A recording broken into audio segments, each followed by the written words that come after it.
Hello, my friends, and welcome to episode 20 freaking 2. This is crazy. I can't believe we're already past 20 episodes of Social Scoop. It has been amazing. Thank you for all of your support over the last few months. I absolutely love this podcast, and I hope that you do too. So, today we have a little bit of Instagram and TikTok news. If you don't know yet, maybe you've been living under a rock for the last week, but Instagram just finally released that chronological feed feature to everyone. All of their users should ideally have it at this point. Obviously, that's what they say, but who really knows if everyone actually has it? If you don't have it at this point, still keep your hopes up. I'm sure it will be too soon, but they have officially rolled it out to just about everyone. So, to kind of just give you a quick breakdown of this, if you're a little confused, maybe you haven't listened to the episodes of Social Scoop where we talked about this as it was first released. So, today I'm going to give you the tea on basically what this whole new feed feature is, because there's kind of a lot going on, honestly. So, okay. Typically, we only have that classic home feed where Instagram will essentially recommend content to you based on what you like to consume. So, for example, if there are, you look at the same 10 people's posts every day and you love reels, then your feed is going to show a lot of those people first and a lot of reels first. So, essentially, they try and curate a feed for you based on what they think that you would like and who you think that you would want to see. So that is the home feed. Nothing has actually changed about that as of this moment. Now, in the top left-hand corner where it says Instagram, there's not a drop-down error as there was in the testing, but basically you can just click on Instagram, and when you click on that, it's going to give you a tiny drop-down menu there that will actually give you new feed options. So aside from the classic home feed, which is what we all have had for the last however many years, we also have a feed called Following. Following is basically everyone that you follow in chronological order. So this is where the chronological feed comes in. It's funny because earlier this week when they were saying, "Hey, it's like coming pretty soon, like in the next couple days," they tweeted this word search and I had posted an Instagram story about it because I was like literally baffled by it. It was a word search and it was like some word in here is what's coming in the future, for Instagram. And I was like, "You guys are really so out of the loop and you don't understand how pissed off people are at you that you literally would make people search through a word search to just give us the news. Like, we do not have the time and patience for you, Instagram. The last thing I want to do is do a freaking word search to figure out the Instagram news." Okay, I just thought this was so funny. I was like, are they like just really so out of touch with the reality? Oh, they probably thought that was so cute, and meanwhile we're all like, fuck you, this is so annoying. So yeah, that is your following feed. It's going to be chronological. It's interesting. I've talked to a few people in the last week who have said that their following feed is everyone they follow, but it is not in chronological. It should be. So again, maybe it could just be bugs. It just came out a few days ago, so you got to give them some time to get it right, as we know with most features. So that is the following chronological feed. Now, one thing I do want to note with this is that I would expect, as everyone is getting this feature, if they don't already have it, that what's going to happen with people on their following / chronological feed, they're going to be seeing a lot of accounts that they maybe forgot they even followed. Like, how many people did you follow when you first started your Instagram account in 2016 that maybe you just don't really connect with their content anymore? Or maybe, what they're talking about now isn't really relevant to you. A lot of the times what's going to happen here is you're going to see those accounts and be like, "Oh, I remember following them, but I don't really need this anymore." And you're going to unfollow. So I think if you follow a lot of people, expect that you're going to be unfollowing a lot of people because you're going to see people you probably forgot you even followed. Now, for us as creators, obviously this can affect us because, again, there could be accounts that followed us when we first started our page, however long ago that was, that maybe, again, forgot they follow us, maybe don't connect with our content anymore and are going to unfollow. So at the end of the day, this feels like a bad thing because it may cause us to lose followers, that we may see that number going down. However, if there are people that have been there and literally didn't even remember that they followed you, they are just there dragging your engagement rate down into the dumps. So honestly, I wouldn't count this as a loss. If anything, it's going to strengthen your engagement rate, and follower number is just less and less important as the days go on. So I honestly would not worry about this, but if you do see an influx of unfollows, this could be why. So just keep that in mind. Lastly, we have the favorites feed, and I think I'm actually most excited about this one. So essentially what happens when you first get on the favorites feed is it populates 10 people that it thinks that you're going to want on that list of your favorite people on Instagram. So you can manually delete them if you want to delete any of them, or you can manually add as many more people as you want. So this favorites list is all the people that you manually add to that list, and it's going to sort them in terms of most recent down to the least recent. So basically, it will be chronological, but a favorites feed of people that you specifically want to see. So keep that in mind if you are, like feeling like you follow a lot of people, but there are specific people that you want to see their content. Add them to your favorites list, and you will see that better. One thing that I have to say so far about these new feed options is that when you do find the one that you like, it's very unfortunate because you can't set a specific feed as the automatic default at this point. I'm sure that will change because I think enough people are already complaining about it, but keep that in mind. We'll see how it goes. A couple other quick things here. So Instagram is also working on the ability to reply to stories with images or with voice messages. Now, these were almost two different updates, and where the updates were in the actual app, like where you would click the button, they're in the same exact spot. So my sense is that they're either going to put them next to each other or they're going to choose one of these or the other. You either can reply to a story with an image or a voice message. Honestly, I don't really feel like this is groundbreaking news, but if you're someone who likes to send voice memos, or maybe you're someone who, wants to start brainstorming ways that you can bump up that stories engagement by asking people to send an image of their dog when you're having a bad day or whatever it is, think about these things. I always like to tell you when they're working on tests like this so that you can start to brainstorm so that when it comes out, you can start using it in the best way possible. So those things are small, but could potentially be really cool in the future. So this one is actually really awesome. TikTok is testing adding a watch history button into the app. So basically it will be somewhere in the settings where you can go to watch history and actually see all of the videos that you've watched recently. I literally can't tell you how helpful this will be because I can think of so many times where I have told one of my friends about some video and I was like, oh man, I'm never gonna find it in TikTok again because obviously there's just a billion different videos. So I think this could actually be really cool if you're ever wanting to go back to a video that maybe you forgot to save, and you can have easy access to those. So I really will think I might enjoy that. I don't know. I'm excited about it. Other than that, just a small week of news aside from this whole new chronological feed. Let me know your thoughts on these new feed options.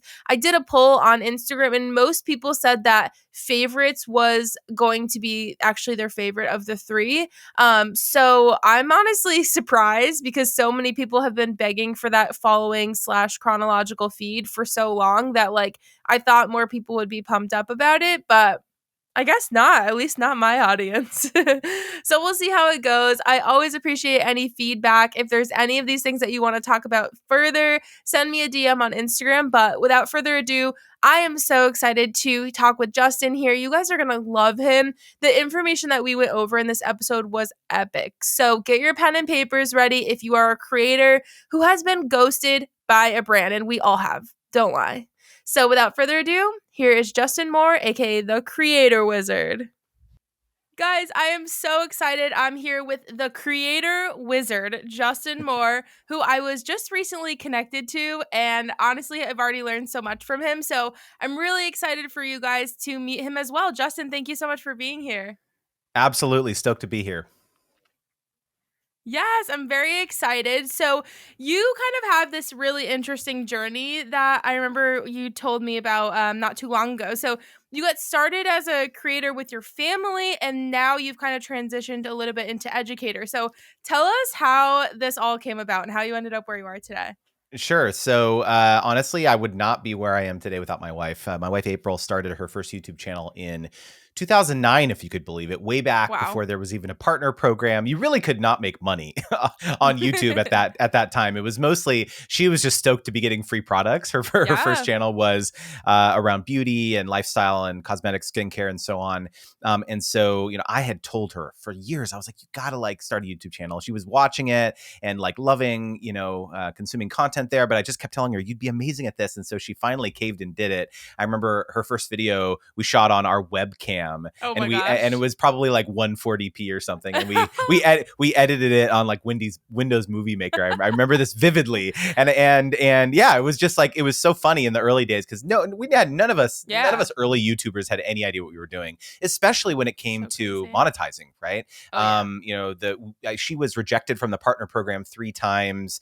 She was so persistent. And I think that's really what led us down this path, is that brands started knocking. They Right. started. I was in medical devices at this time, and so I was Wow. not a YouTuber. I was not in front of the camera. I was still very much kind of in the background. But when brands started knocking, especially when they were like, "Hey, we're going to pay you for stuff," she was like, "Oh, what do I do?" And so I was like, "Here I was in business school as well at night, and I was like, I'm in business school. I can help with this, right?" And so I was like looking at the contracts and like trying to interpret this. I had no idea what I was doing. I tried to pull in our family lawyer at the time, and she was like, "What is this? I've never seen a contract like this before." Right. And Right. so it was the Wild West in the early days. And so over, that basically decade that we've been creators, not only have we worked with hundreds of brands doing sponsorships, and that's a very big part of our business, but I also started an influencer marketing agency about 6 years ago. But yes, because I saw this void in the market, that there was a lot of brands, especially traditional brands like Yeah. CPG, consumer packaged goods, retailers, consumer electronics, who are like really keen on tapping into this explosion of the kind of the creator space, but really not sure how to go about it. And they were really concerned about influencers saying crazy stuff, swearing, doing something, Mm. very controversial, and then it blowing back on their brand. And so I was like, I'm going to start an agency where the purpose is family friendly creators. That's the whole wedge. And so that was like, it was perfect timing, honestly, because there was, that took off really rapidly. And then I would say kind of this most recent chapter of my life where I'm educating creators came from having a perspective of both sides, right? It's like being creators in the Right. trenches, doing lots of deals, but then also having done probably 10,000 interactions plus with other creators, emails and Yeah. contracts and deals. And so it's just like having both perspectives gave me a very unique insight into like what it takes from a 360 perspective to actually execute a successful influencer marketing campaign. And so I started under the creator wizard moniker. I started educating people, Yeah. contracts, sponsorship negotiations, all of this stuff. And honestly, it was to scratch my own itch. I was like, I just need to like get this out of my system. People are making so many mistakes, and it's really, it took off beyond my wildest dreams. And so that's where we are today, and we can dive more into that in a bit. Yeah. Yeah, it's so crazy to see how much things really have changed, and it's actually not been that much time, but even today I feel like you were saying it's kind of the wild wild west before. Today I feel like it's even still kind of the wild wild west. So I can only imagine in 2009 what was happening. Like I remember in 2009 I had a fashion blog, and I was in the same situation where I was just getting like free clothes from brands and stuff. And I was like, this is so cool. I never ever expected I would make any money off of it. But like, it has changed so, so much in the last 10 years. It's crazy. It's like honestly, history is repeating itself with TikTok in my view. Like TikTok is where YouTube Yeah, was back then. I mean, even now, like even it's most brands are still terrified to be on TikTok, right? They just don't understand. it's so Instagram true. is Instagram's different because it's like, oh, it's like glossy and it like feels like an ad, and like, that's a Yeah. comfortable space for them. But TikTok is like, what is happening? Green screen, like, no, this is like, some brands get it obviously, but there's still so much tremendous opportunity for creators to help brands understand how to leverage that platform. Yeah, it's so true, and I think there are just still so many creators who are on TikTok. Again, they're even the creators I feel like are scared of it. The brands definitely they're not really even sure what's going on there for the most part, but even the creators are like, I don't either know how to work it, or I'm scared to create video. I don't want to look crazy or look stupid or whatever, but it's evolving, and I think more and more people will realize that like you kind of get left behind if you're not hopping on these new things. Mm-hmm. So you kind of, how does this saying go? You can't beat it, so join it. It's kind of the same thing there. Yeah. Definitely. Cool. So I wanted to talk today about ghosting or brands ghosting creators, because I know that this is something you created a really awesome video about. And we had kind of talked about it previously, but it's something that so many creators go through.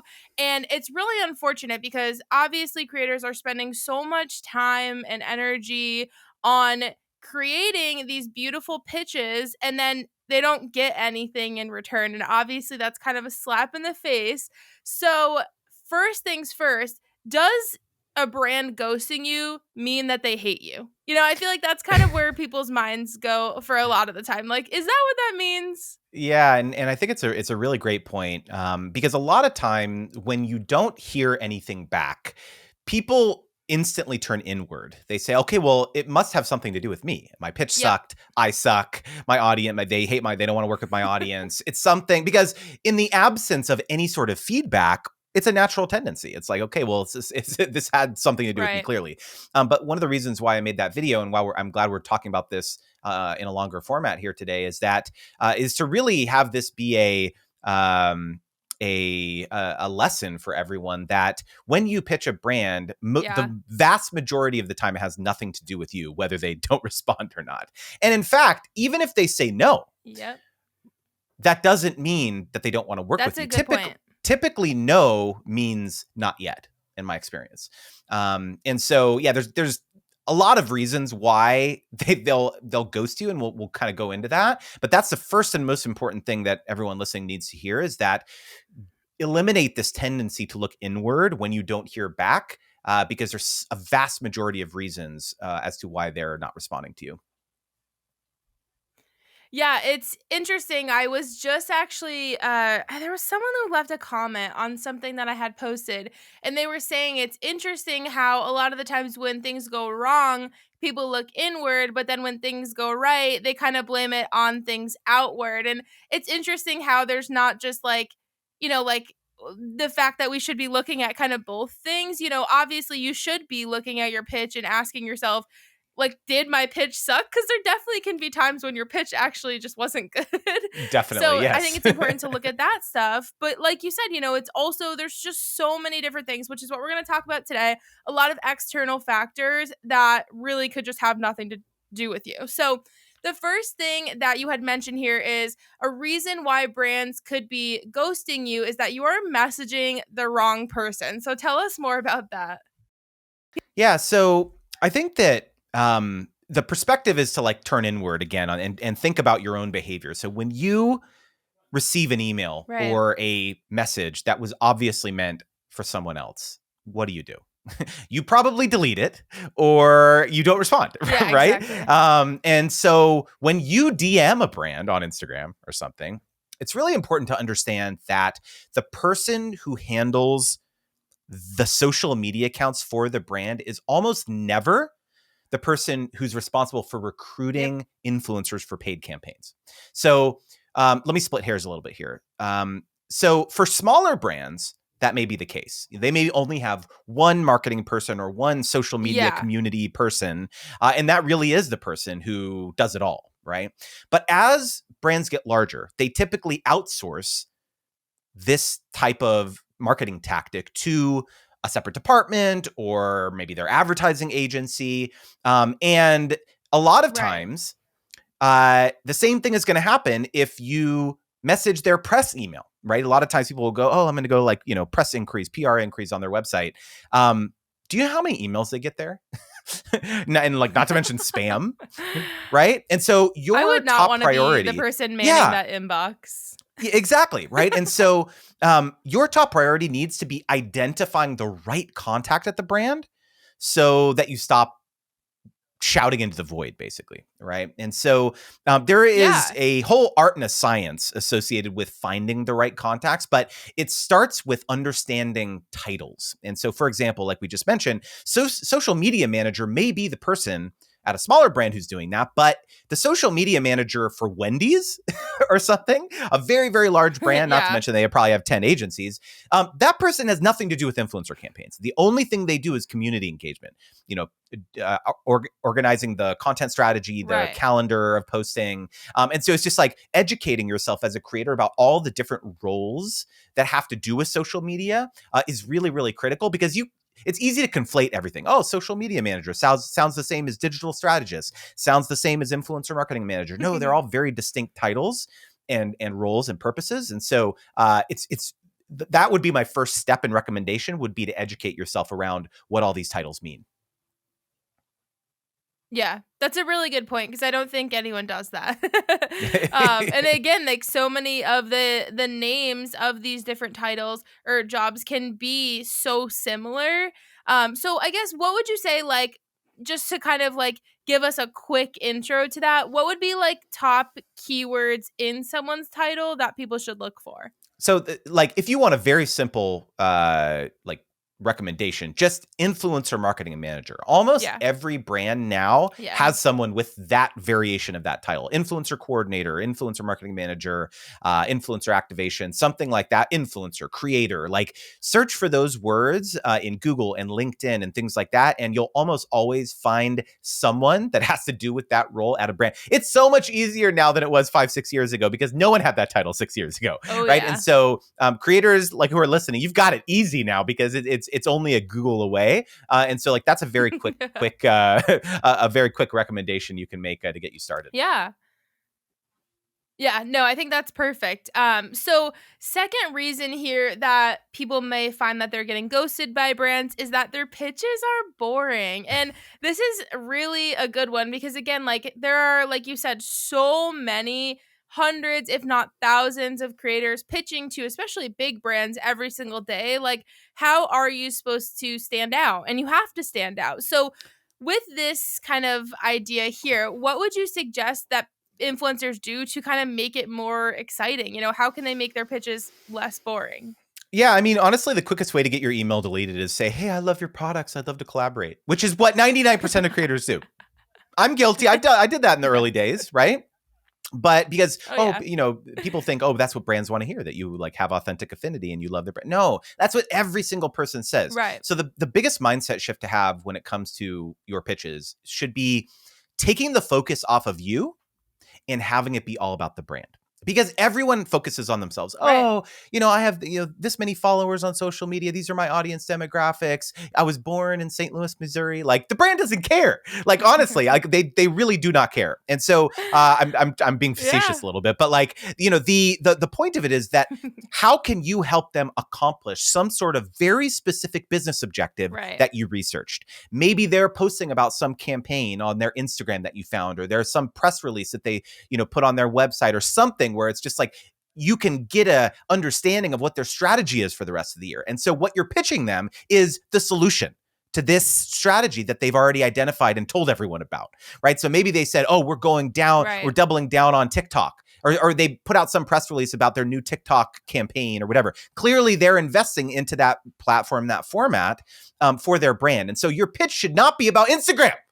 Your pitch should be about this new tactic that they're talking about, right? And so that is like the single most important factor when it comes to crafting your pitches, is to do even an ounce of research about what is going on in the brand's world, and stop trying to fit the brand in this tiny little box of how people can work with you.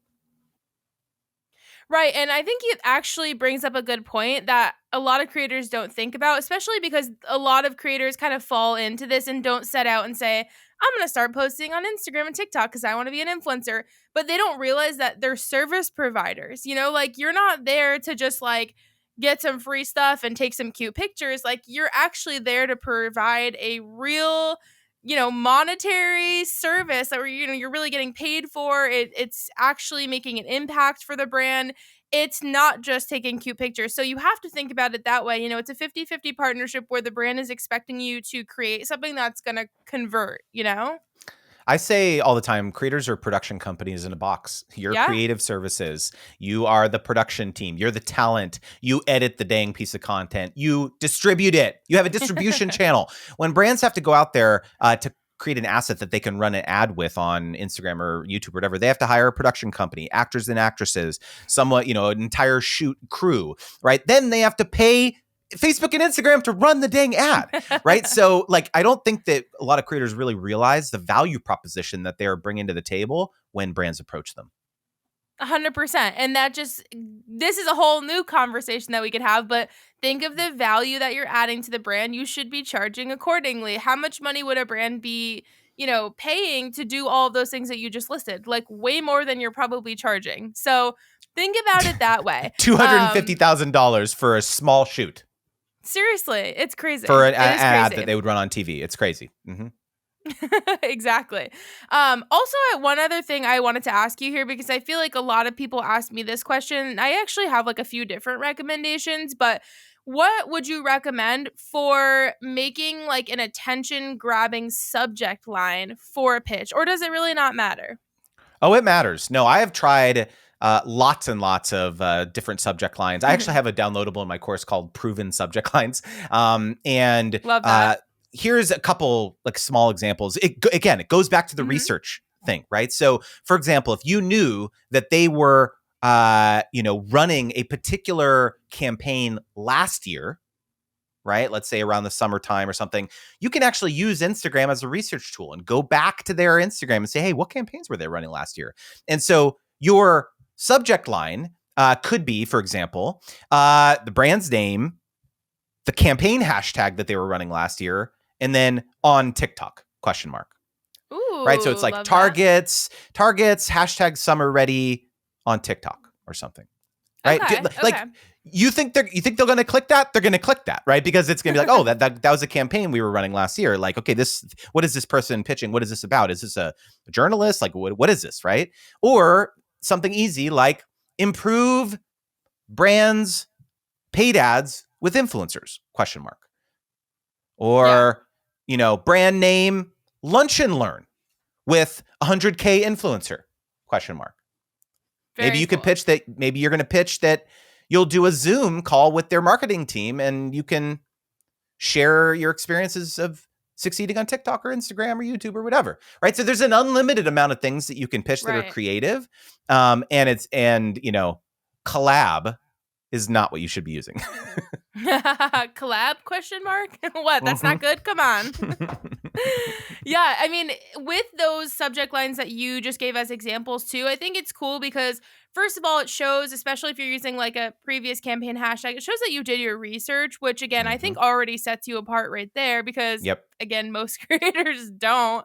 But also like it shows that you're willing to do more than just like, get free stuff or get some money from them. Like by you saying like, hey, let's get on a call with your marketing team and we can learn from each other. Like that is so much more than most influencers would be offering. And again, I think that's a huge way to set yourself apart. And at this point, you really have to set yourself apart because there's just a lot of us. There's a lot of competition. You can set yourself apart, but it's not super easy to do. So you got to get creative with it. I think those are great suggestions. So you also mentioned here that another reason why you could be ghosted by a brand is maybe you were rude or unprofessional or not responsive. So tell us a little bit more about that. Yeah, so, I really commiserate with creators who are coming up right now, especially because a lot of people, especially like who have blown up on TikTok overnight or something, who may have never had real quote unquote real jobs, right? And not understand, email etiquette, or like what it is like to, have a, like operate in a professional setting or something like that. Right. And so when it comes to how you are interacting with your brand contact, whether it's directly at the brand or through an agency or something like that, I think it's important to understand that like working with a creator on a paid campaign can sometimes take months from start to finish. So do you think that brands want to deal with creators who are difficult?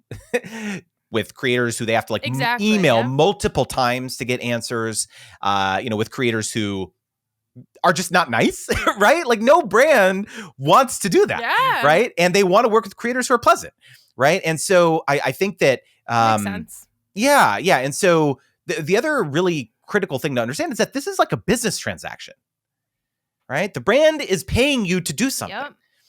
So it's very important that you take this seriously because, and this is something I talk about in a lot of detail in my course, is that it is so much easier to convince a brand that you've already worked with to hire you again than it is to fire yourself from your Yes. 9 to 5 job every single time. So that's what most creators do, is they work with a brand and then they literally never talk to them again. And I've never understood that. I'm like, really? You're going to go out there and like try and hustle for your next deal after you just proved to this brand that you're amazing? No, like go back and talk to them about the next opportunity, about this next campaign for the next quarter or the next season. It's like, I don't know why. It's like every time I talk about it to creators, it's like, oh, that's obvious. But then no one does it. I just don't. It's and so I am on this mission to like convince creators. It's like so much easier to just, convince brands that they should hire you again. And so like when it comes to like just affording brands and agencies basic dignity, you will instantly differentiate yourself. Honestly, yeah. I previously, maybe 2-3 years ago now, I was working where I was the one managing influencer campaigns for a couple brands. And honestly, being on the other side was so eye-opening because I'm a very type A, like I'm very, grammar in my email.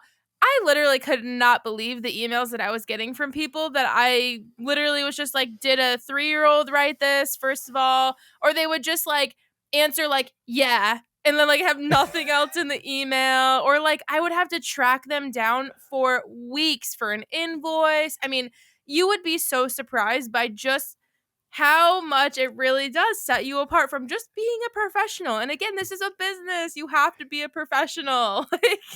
This is why I started Creator Wizard, Kristen, because honestly, like I have done 10,000 plus, maybe more emails just like that. And I it just, at a certain point, I was just like, this can't be how things are done. Like I have to teach people, you can't just say yeah in response to an email. Like it's just not gonna fly.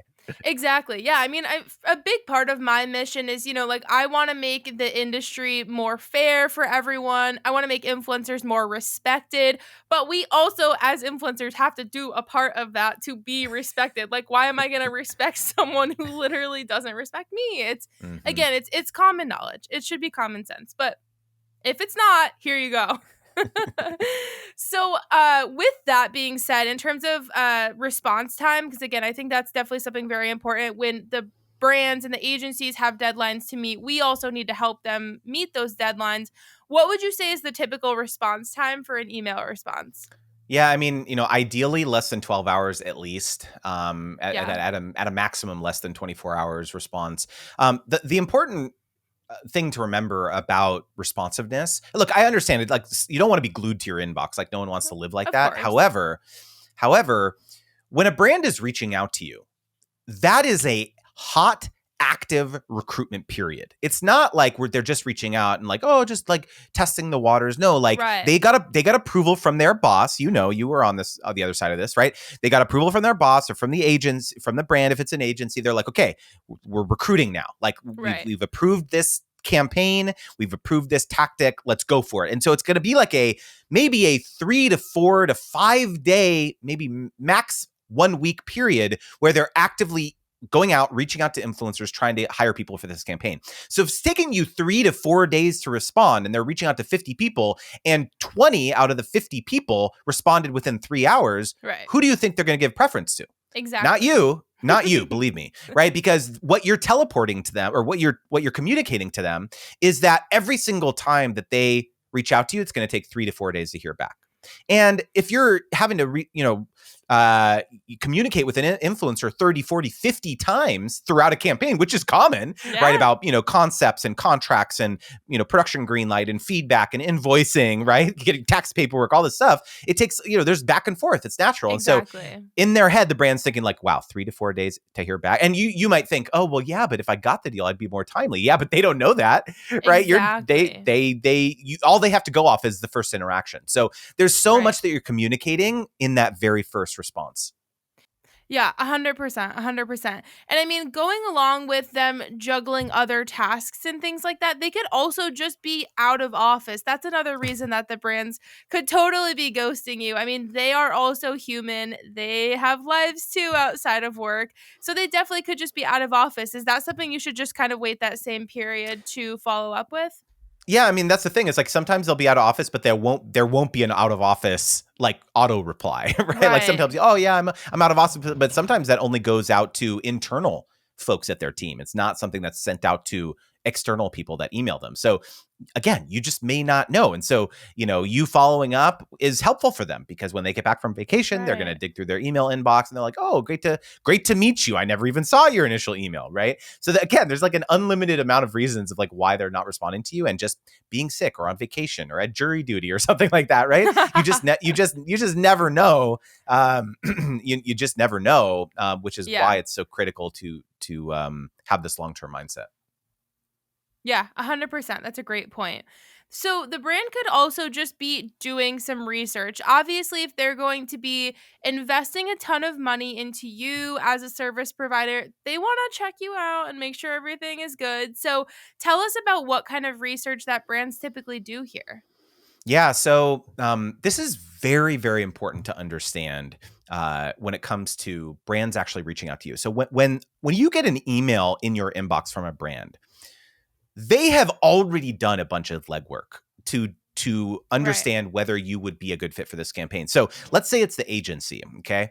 They went to the brand and the brand said, hey, we want to run an influencer marketing campaign for the summer, okay?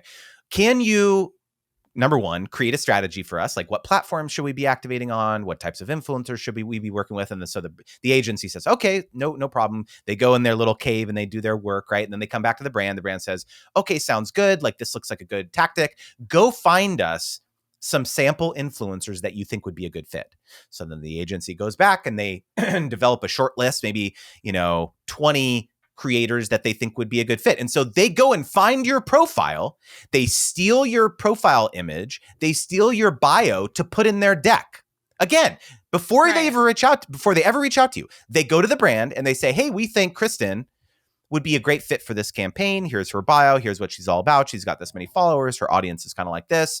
And then the brand says, sounds good. Let's go hire Kristen. Then the brand reaches out to you, right? And so that's why it's so critical to look at your platform as your portfolio, as your resume, as a creator, because there's so Yeah. much tire kicking that is going on behind the scenes that you have no idea about. So when the brand is actually reaching out to you, again, you've already oftentimes been pre-vetted by the brand. And so it's not a matter of like if they're going to work with you. It's just like either when or how much it's going to Right. cost, right? Is it feasible Yeah. within their budget? And so I talk in a lot of detail in my course, Gifted to Paid, all about how to hone your creator identity. Because again, like having this perspective of like, wow, I really want to put my best foot forward, my best first impression to this Yeah. brand. But if you don't even know they're looking at it, like how do you actually optimize it for that, right? So there's a lot of different and unique ways that you need to kind of understand what your value proposition is, not just to brands, but also to prospective Yes. followers too, right? And so it's just Yes. really important to Mhm. have this perspective. Yeah, this is something, it's so crazy. I feel like I have so many conversations with creators about branding and positioning because it's something that I think most creators don't take enough time to think about and nail down. And they just want to go into creating content and working with brands. But all of that prep work of really nailing down who you are, like what's your purpose here, what kind of content you're going to create, what are you bringing of value to your audience and to brands, like why would anyone want to follow you if they don't know that? So it's so important to take Mm. the time to do that, but just so many people don't, and then they wonder why they maybe don't have success when they're pitching, or maybe they're not growing, and why is that happening? And honestly, I feel like most of the time it has to do with no one knows what you're going to do for them, and at the end of the day, we're all here to know what other people are going to do for us on the internet. So like we want to learn something, we want to be entertained, we want to get something out of it, brands and potential followers alike. Well, you know what? It's a great example of this is I have this, for those of you listening on the podcast and not on video. I have this little black rectangular box over my shoulder here, and it is an LED ticker. Basically, I can put like custom messages on there and stuff. And so I have created a mission for myself that I want to help creators big and small land 1 million sponsorships by 2032. I love this. And this little box here is going to be my running total, like my McDonald's hamburger counter, I call it, right? Where it's just like how many creators I've served, right? Basically, right? And so it's just like, this is my mission, and this is my white space. I am now not in competition with anyone who's educating creators right now. In fact, I want to make partnerships with as many creators to help this happen. Right. So it's like, it's not about, people are not competitors to me now. Everyone is trying to serve this mission. I'm not serving myself. I'm serving other people. I'm serving creators right now.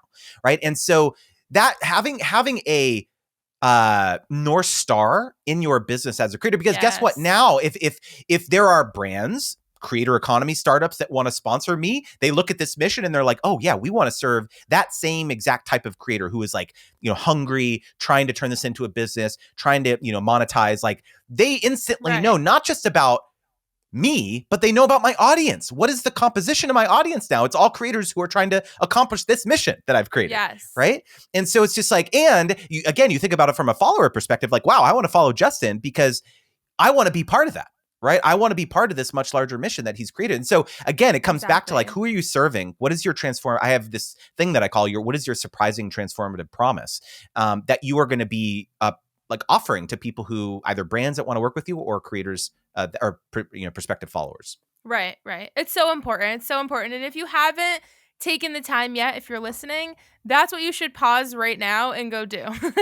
And honestly, I feel like it's something that, in my experience, I think for me, it took a little bit of trial and error, and it took a little bit of time to really figure out like exactly what it was that I wanted to accomplish. I don't think it's something that people figure out overnight, but try things out and see what feels right for you and see what feels, like something you want to be a part of. And then eventually you'll figure it out. And then creating content, building an audience, finding brands to pitch with, all of that becomes so easy because you know what you're setting out to do.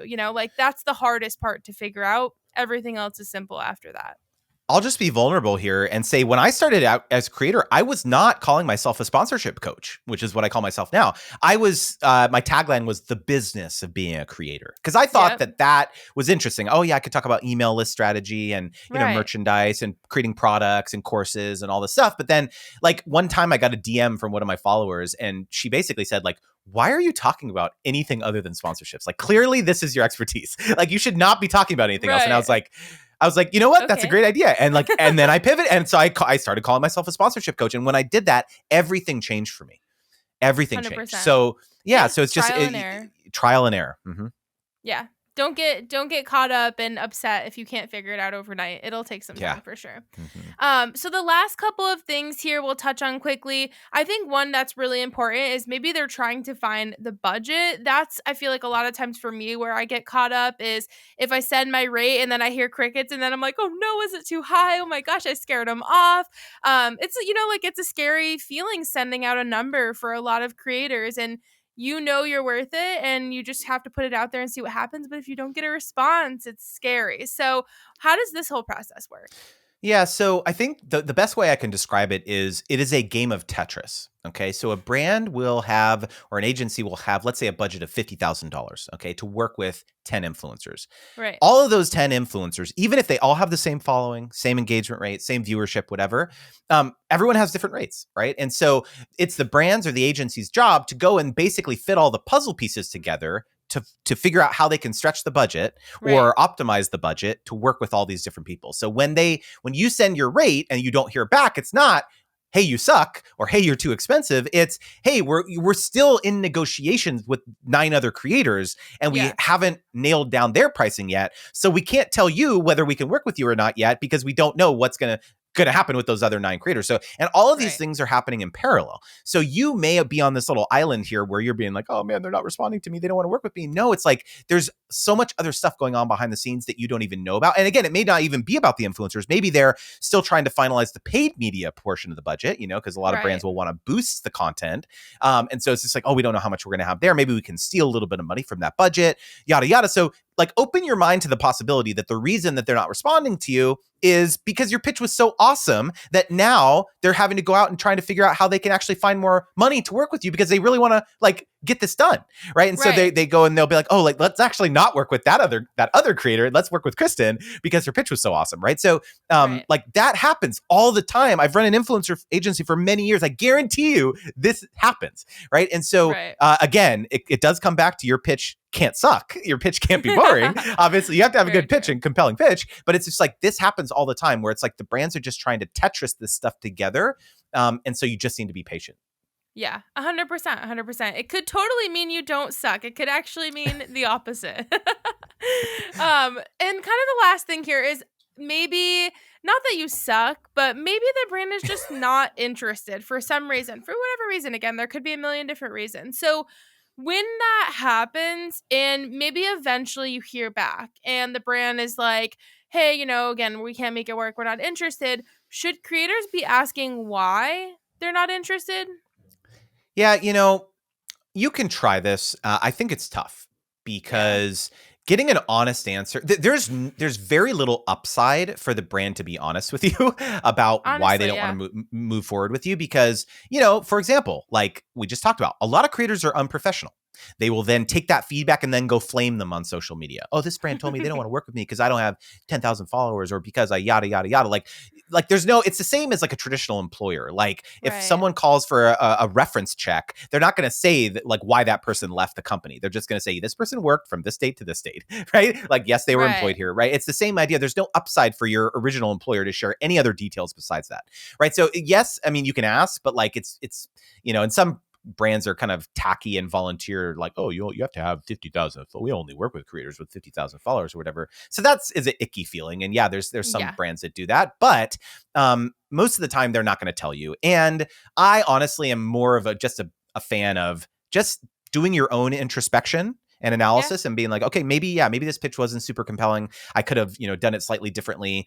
And then you just kind of move on to other brands that are going to value what you're bringing to the table. Look, the cold truth is that no matter how hard you try, no matter how many times you pitch a brand, some of them will just not see the value in working with you. And that is not your fault, right? So rather than getting hung up on this one particular brand that you've always wanted to work with and just feeling rejected, feeling down, understand that this is just the way it goes sometimes, right? And I even my wife and I, we get rejected by brands all the time, right? But we shake it off.